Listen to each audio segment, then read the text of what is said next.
Hello everyone, कैसे हो सब। Hope you all are safe at your home. Please guys stay home, stay safe. So मैं आपका ज़्यादा टाइम ना लेते हुए वीडियो स्टार्ट करती हूँ। आज के वीडियो में आप सीखने वाले हैं बहुत इंपॉर्टेंट चीज़ जो आपके 12th बोर्ड के स्टडीज़ प्रिपरेशन में बहुत काम आने वाली है। वैसे तो 4 मेन सब्जेक्ट होते हैं कॉमर्स में, अकाउंट, स्टैट, इको एंड ओसी।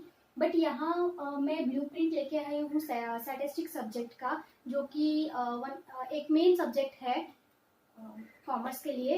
तो आइए देखते हैं कि इसका ब्लूप्रिंट किस तरीके से है। ब्लूप्रिंट में आपको बहुत सारी चीज़ें सीखने मिलती है, जैसे कि कौन सा चैप्टर कितने मार्क्स की वेटेज कवर करता है, देन कौन से क्वेश्चंस कितने मार्क्स की वेटेज कवर करता है, कितने क्वेश्चंस पूछे जाते हैं, एक्सेट्रा एक्सेट्रा। सो हम देखते हैं कि किस तरीके से है ब्लूप्रिंट। तो देखिए, यहाँ पे मैं आपको बताना चाहती हूँ सबसे पहले कि आपके स्टैटिस्टिक बुक में 12th स्टैंडर्ड के 2 पार्ट रहते हैं। जो सबसे पहला पार्ट रहता है उसमें आते हैं 4 चैप्टर एंड पार्ट 2 जो रहता है उसमें आते हैं 5 चैप्टर्स। मैंने यहाँ पे चैप्टर्स के नेम मेंशन किया है तो आप देख सकते हो। ये आता है हो जाता है आपका पार्ट 1 जिसमें आपको 4 चैप्टर्स आते हैं, एंड ये हो जाता है आपका पार्ट 2 जिसमें बाकी के 5 चैप्टर्स आते हैं। ओके, यहाँ पे आप देख सकते हो इंडेक्स नंबर पहला chapter, second linear correlation, third linear regression, fourth time series. Then part 2 में पहला chapter probability, second random variable and discrete probability distribution, third normal distribution, fourth limit and fifth differentiation.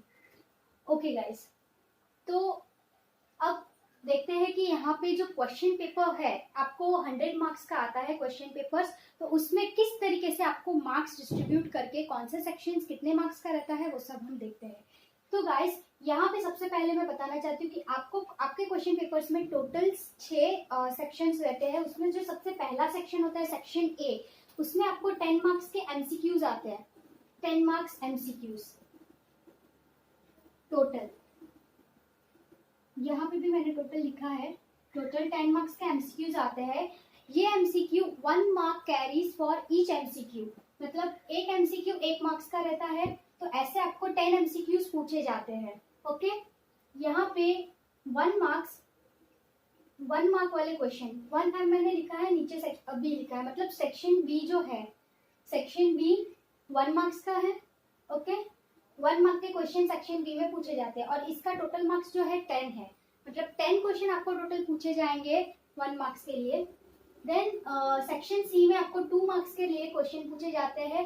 Total marks इसका 20 रहता है, मतलब कि 2 × 10 = 20, मतलब आपको total 10 question पूछे जाएंगे सेक्शन सी में। एक क्वेश्चन जो होगा वो 2 मार्क्स का होगा। देन सेक्शन डी जो है वो 3 मार्क्स कैरी करता है एक क्वेश्चन के लिए। एक क्वेश्चन 3 मार्क्स कैरी करता है, तो सेक्शन डी जो है उसका टोटल मार्क्स हो जाता है 24। सेम है सेक्शन ई जो रहता है वो 4 मार्क कैरी करता है, एक क्वेश्चन 4 मार्क कैरी करता है। तो ऐसे आपको 4 क्वेश्चन पूछे जाएंगे, तो 16 मार्क्स के लिए रह होता है वो। देन सेक्शन एफ जो है उसमें आपको टोटल 20 मार्क्स का रहता है, 5 मार्क्स एक क्वेश्चन कैरी करता है। तो वैसे आपको 4 क्वेश्चन पूछे जाते हैं, तो ये 20 मार्क्स हो जाते हैं। तो ऐसे आपका मार्क्स डिस्ट्रीब्यूशन होता है पेपर में, क्वेश्चन पेपर में। तो आपका टोटल 100 मार्क्स का बनता है। अब देखेंगे कि कौन सा चैप्टर कितनी मार्क्स की वेटेज कवर करता है और कौन सा चैप्टर इम्पॉर्टेंट है। ओके, तो इम्पॉर्टेंट तो सारे ही चैप्टर है उसमें, बट इसमें है ना 2 टाइप के चैप्टर्स आपके बुक में दिए गए हैं। एक होता है अप्लाइड स्टैटिस्टिक एंड दूसरा होता है थियोरी बेस्ड स्टैटिस्टिक। अब आप पूछोगे कि अप्लाइड स्टैटिस्टिक क्या है और थियोरी बेस्ड स्टैटिस्टिक क्या है। हाँ, तो गाइस मैं आपको बताना चाहती हूँ, अप्लाइड स्टैटिस्टिक वो स्टैटिस्टिक होता है जो हमें सिंपली फॉर्मूला डालने होते हैं एंड हमारा रिजल्ट निकल के आ जाता है। और थियोरी बेस्ड स्टैटिस्टिक वो होता है जिसमें आपको थोड़ी सी थियोरी का कॉन्सेप्ट समझना होता है।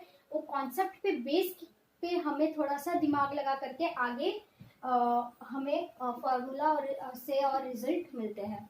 ओके, तो यहाँ पे अब कंफ्यूज हो गई कि यहाँ पे ऐसे कैसे पता चलेगा कि कौन से चैप्टर्स अप्लाइड है और कौन से थियोरी बेस्ड है। ओके, तो मैं यहाँ पे आपको बताती हूँ, जैसे कि index number, linear correlation, linear regression, time series and limits. आपके बुक में पार्ट 1 में से 4 चैप्टर और पार्ट 2 में से 1 चैप्टर, ये टोटल 5 चैप्टर आपके अप्लाइड स्टैटिस्टिक में आ जाते हैं। अप्लाइड स्टैटिस्टिक मतलब ये चैप्टर्स कैलकुलेशन में बहुत इजी रहते हैं, आपको सिंपली फॉर्मूलेज याद करने होते हैं और फॉर्मूले के बेस पे आपका रिजल्ट निकल के आ जाता है। और जो बचे हुए चैप्टर है प्रोबेबिलिटी, रैंडम एरर, प्रोबेबिलिटी आपने थोड़ा बहुत किया हुआ है, मतलब आप बचपन से 8th स्टैंडर्ड में, 9th में और फिर 11th में आप करते आ रहे हो, तो आपको प्रोबेबिलिटी के बारे में थोड़ी बहुत नॉलेज है। बट आपके लिए ये 3 चैप्टर टोटली न्यू है, मतलब ये 4 चैप्टर भी ले सकते हो, लिमिट भी टोटली न्यू होता है 12th के लिए। तो यहाँ पे ये तीनों चैप्टर है ये, तो ये थियोरी बेस्ड चैप्टर है, मतलब इसमें पहले आपको थोड़ी बहुत थियोरी की नॉलेज होनी चाहिए। थियोरी की नॉलेज होगी देन आप थोड़ा सा दिमाग यूज करके आपका देन आगे सम्स सॉल्व कर पाओगे। अगर थियोरी आपको इसमें प्रॉपरली कंसेप्ट समझ में नहीं आ रहा होगा तो आप किसी की हेल्प लेकर के पहले कंसेप्ट उसका क्लियर कीजिए। कंसेप्ट क्लियर नहीं होगा तो गाइज इसमें बहुत प्रॉब्लम आएगी, डिफिकल्टीज आएगी इसको सॉल्व करने में। अगर कॉन्सेप्ट समझ में आ गए तो ये चैप्टर्स इतने टफ नहीं है सॉल्व करने के लिए। ओके, तो यहाँ पे देखिए कि इंडेक्स नंबर जो है उसका टोटल मार्क्स वेटेज कितना है, 12।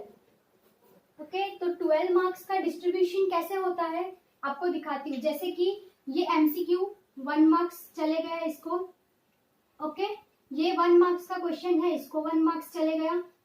ओके, 1 मार्क्स का एक क्वेश्चन आएगा। ये सेक्शन C 2 मार्क्स का एक क्वेश्चन आएगा। सेक्शन D 3 मार्क्स का एक क्वेश्चन आएगा। सेक्शन E में no questions from this chapter. Okay, section F में 5 मार्क्स का आपको एक क्वेश्चन आएगा। तो गाइस अब इन सबको टोटल करके देखिए, आपका 12 मार्क्स हो जाएगा। ओके, हो रहा है ना 12, 5 + 3 + 2 + 1 + 1 कितना हो रहा है, 12। ओके, तो इस तरीके से हमें मार्क्स डिस्ट्रीब्यूट किए गए हैं तो चैप्टर की वेटेज पता चलेगी। तो आपके जो फर्स्ट बुक के सारे चैप्टर्स हैं वो 12 मार्क्स की वेटेज रखते हैं, और पार्ट 2 में से जो पहला चैप्टर है प्रोबेबिलिटी वो भी 12 मार्क्स की वेटेज रखता है। यहाँ पे एक चीज बहुत हमें ध्यान रखनी है कि ये जो 5 चैप्टर्स है जो 12 मार्क्स की वेटेज क्रिएट करते हैं वो आप टोटल कितने मार्क्स हो जाते हैं, 60। और मैंने जैसे कि कहा कि ये फिर अप्लाइड स्टैटिस्टिक है तो इसे सॉल्व करना बहुत इजी है, इसमें आप बहुत इजीली स्कोर कर सकते हो। अगर आपने ये चैप्टर्स अच्छे से कर लिए तो आपका 60% मार्क्स तो पक्का है, 60 मार्क्स पक्का है आपका, अगर आपने ये सारे चैप्टर्स एकदम अच्छे से कर लिए तो। देन आपका थोड़ा सा डिफिकल्ट रहता है, कॉन्सेप्ट समझना जरूरी है बहुत इस चैप्टर में। जैसे मैंने बोला है कि ये थियोरी बेस्ड चैप्टर है, तो अगर आपने कॉन्सेप्ट समझ लिया तो ये बाकी के 4 चैप्टर बचे 40% में, तो आपके 40% मार्क्स जो है वो ये चैप्टर्स कवर कर लेते हैं। ओके, 40 मार्क्स, तो ऐसे हमारे हो जाएंगे टोटल 100 मार्क्स। तो आपको जो प्रिपरेशन करनी है, अब प्रिपरेशन में आप ये चैप्टर अगर एक बार ध्यान से कर लोगे ना, इसके फॉर्मूलाज याद कर लोगे तो आपको फिर आगे डिफिकल्टी नहीं होगी। देन आपको सिर्फ ज्यादा अगर कुछ ध्यान देना है तो ये जो 40% वाले हैं चैप्टर्स उसी में आपको ज्यादा ध्यान देना है। उसमें से भी आपको प्रोबेबिलिटी तो थोड़ा बहुत कॉन्सेप्ट क्लियर भी होगा बिकॉज आपने पहले भी किया हुआ है। Random variable, probability distribution, normal distribution, ये सब भी इजी चैप्टर्स है, आप कॉन्सेप्ट समझ जाओगे धीरे धीरे एंड कुछ डिफिकल्ट नहीं है इसमें भी। ओके, सो गाइस ये था हमारा आज का ब्लूप्रिंट। ओके, मैं एक चीज में कहना भूल गई, आप ये कंफ्यूजन में होगे कि ये सर्कल फिर ये स्क्वायर ये सब क्या है। ओके, तो गाइस मैं बता देती हूँ, ये सर्कल जो मैंने किया हुआ है टिक के वहां पे, सर्कल का मतलब है कि आपको उस चैप्टर में से 2 क्वेश्चंस पूछे जाएंगे, वो भी ऑप्शन में रहेंगे। ओके, जैसे कि ये सेक्शन डी है तो सेक्शन डी में आपको 3 मार्क्स के 2 क्वेश्चन पूछे जाएंगे। कौन से चैप्टर से, लीनियर रिग्रेशन के। लीनियर वो फिर ऑप्शन में भी हो सकते हैं, आइदर आप ये कर सकते हो या ये कर सकते हो, ऐसा। तो आपको ये दोनों क्वेश्चन ऑप्शन में रहते हैं।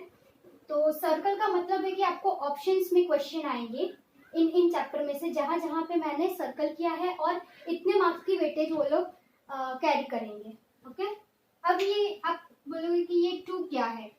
ये 2 मतलब कि आपको कंपलसरी 2 क्वेश्चन अटेम्प्ट करने होंगे। 2 क्वेश्चन पूछे ही जाते हैं कंपलसरी इस चैप्टर में से। तो नॉर्मल डिस्ट्रीब्यूशन में से एमसीक्यू में भी 2 क्वेश्चन पूछे जाएंगे, एंड 1 मार्क्स वाले में भी 2 क्वेश्चन पूछे जाएंगे। मतलब नॉर्मल डिस्ट्रीब्यूशन चैप्टर इजी है और वेटेज भी ज़्यादा कैरी करता है। तो देखो 2-2 मार्क्स के लिए है, तो मतलब 4 मार्क्स तो आपके यहीं पे इजीली स्कोर हो जाते हैं। देन आपका 4 मार्क्स के लिए एक सम आता है, मैं आगे की वीडियो में आपको बताऊंगी किस तरीके के सम्स आते हैं।